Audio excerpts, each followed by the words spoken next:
రావు గారు మీ పేరు కూడా ప్రస్తావనకు వచ్చినట్టుగా మన కాన్ఫరెన్స్ స్టేట్మెంట్లో కనపడుతుంది. అంటే నిజానికి అక్కడ పెద్దగా నీడ్ లేదా ఉందా అలాంటి ఎందుకు చేశారని మీరు భావిస్తున్నారు?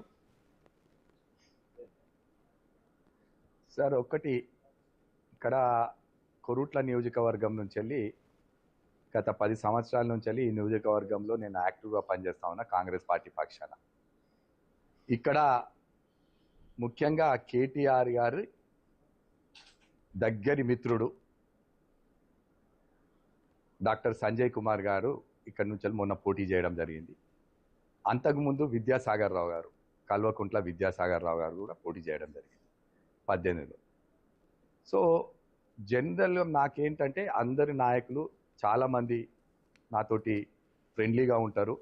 పార్టీలకు అతీతంగా కూడా నేను చాలామంది నాకు దగ్గర మిత్రులు ఉండేవారు.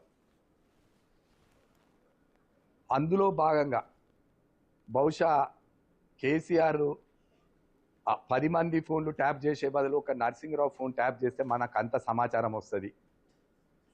నేను పిసిసి అధ్యక్షులు ఉత్తమ్ కుమార్ రెడ్డి గారికి గతంలో, మళ్ళీ రేవంత్ రెడ్డి గారు పిసిసి అధ్యక్షులైన తర్వాత వారికి సన్నిహితంగా ఉండడం, వారితోటి అన్ని కార్యక్రమాల్లో మేము పాలు పంచుకోవడం, ఇది తన ఫోన్ ట్యాప్ చేస్తే మనకు అంత సమాచారాలు వస్తాయి అన్న ఆలోచన కొద్దీ మరి మేము ఆనాడు కాంగ్రెస్ పార్టీలో ఈ వెలుమ సామాజిక వర్గం నుంచి వెళ్ళి ఇద్దరం కాంగ్రెస్ పార్టీలో ఉంటుంది. ఒకరు మంచిర్యాల ఎమ్మెల్యే ప్రేమ్ సాగర్ రావు గారు, నేను, మదన్ మోహన్ రావు గారు కూడా ఉన్నారు, దయాకర్ రావు గారి అల్లుడు, వారు ప్రస్తుతం ఎమ్మెల్యే ఇప్పుడు. సో వీళ్ళందరికంటే నరసింహరావు ఫోన్ ట్యాప్ చేస్తే అందరి సమాచారం వస్తుంది. అది కాకుండా తన మిత్రుడు గెలుపు కోసం కేటీఆర్ డాక్టర్ సంజయ్ అత్యంత సన్నిహితుడు సంజయ్కి, ఆయన గెలుపు కోసం ఎన్ని తంటాలు పడాలనో అన్ని తంటాలు పడ్డారు. నేను ఎక్కడికి వెళ్ళినా మీటింగులు పెడితే మీటింగ్ల కాడ మాకంటే ముందే సమాచారం వచ్చుడు. ఎవరన్నా నాయకులను కలుద్దామంటే నాయకులను కలవనిచ్చుడు లేదు. ఎవరన్నా మొన్న జరిగిన ఎలక్షన్లో ఒక సింపుల్ ఎగ్జాంపుల్ చెప్తాం మీకు. ఆనాడు మైనారిటీ నాయకులందరూ కూడా కాంగ్రెస్ పార్టీ మద్దతుగా మొన్నటి 2023 ఎలక్షన్లో నాకు మద్దతు తెలపడం జరిగింది. తెలిపినాక ఏదైతే వాట్సాప్ గ్రూపులలో సామాజిక మాధ్యమంలో వచ్చిన తర్వాత ఇక్కడ కవితమ్మ గారు ఒక రోజు 2 రోజుల బిఫోర్ ఎలక్షన్ వచ్చి ఇక్కడ అందరినీ భయభ్రాంతులకు గురి చేసి ఎంత వీలైతే అంత డబ్బులు ఇచ్చి మరి నాకు ఓటేయకుండా నా గెలుపుకు అడ్డంగా ఉన్నారు. ఈ నరసింహరావు గిట్ట గెలిస్తే రేవంత్ రెడ్డికి దగ్గర అవుతే మరి రేవంత్ రెడ్డి గారికి దగ్గర అని తెలిసి కూడా ఈయనకు ఫోన్ ట్యాప్ చేస్తే మనకు అడుగడుగున ఇన్ఫర్మేషన్ వస్తుంది. ఒక్క ఎగ్జాంపుల్ మరొకటి చెప్తా. ఆనాడు వివేక్ గారు బీజేపీలో ఉండేది.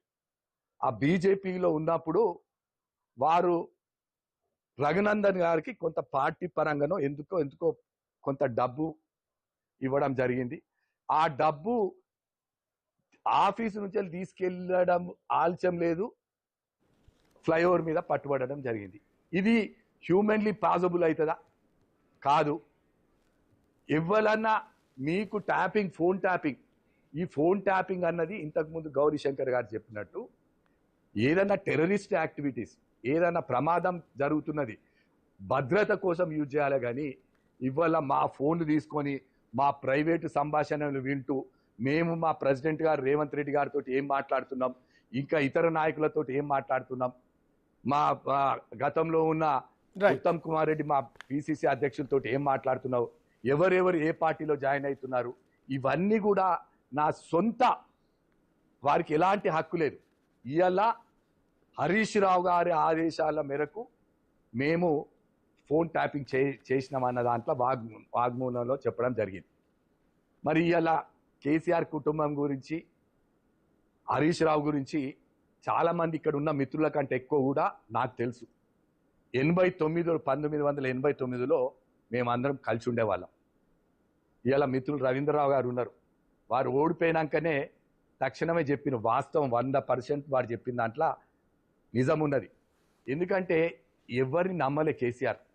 తన నీడను తన నమ్ముకోలే, తనకు దగ్గర పనిచేసిన వాళ్ళని నమ్మలేదు, తనకు డబ్బా కొట్టిన వాళ్ళదే నమ్మిరు. ఓడిపోయినాక రిజల్ట్ వచ్చినాక మా మిత్రులు సోదరులు రవీంద్రరావు గారు చెప్పినారు, అందుకే ఈ కారణం ఓటమి అని. తన నీడను తను నమ్ముకోలే, ఎవరి మీద పడతా వాళ్ళ మీద. రైట్. ఇవాళ నా ఓటమికి కారణం ఖచ్చితంగా కేటీఆర్, హరీష్ రావు, కేసీఆర్ అని తప్పకుండా చెప్తా ఉన్నా. ఏ మీటింగ్కి వెళ్తే ఎక్కడికి వెళ్ళినా కూడా అడ్డుకునుడు, నాయకులు సంఘ భవనాలకు వెళ్తుంటే వాళ్ళకు పోవద్దని చెప్పుడు, ఇదంతా ఫోన్ ట్యాపింగ్ ద్వారా. ఎందుకంటే కేటీఆర్ మిత్రుడు డాక్టర్ సంజయ్, వీళ్ళు అన్ని తీర్ల దగ్గర నరసింహరావు గారు వస్తా మళ్ళీ క్లాస్మేట్లు ఇంకేం మేట్స్ తెలియదు. రైట్.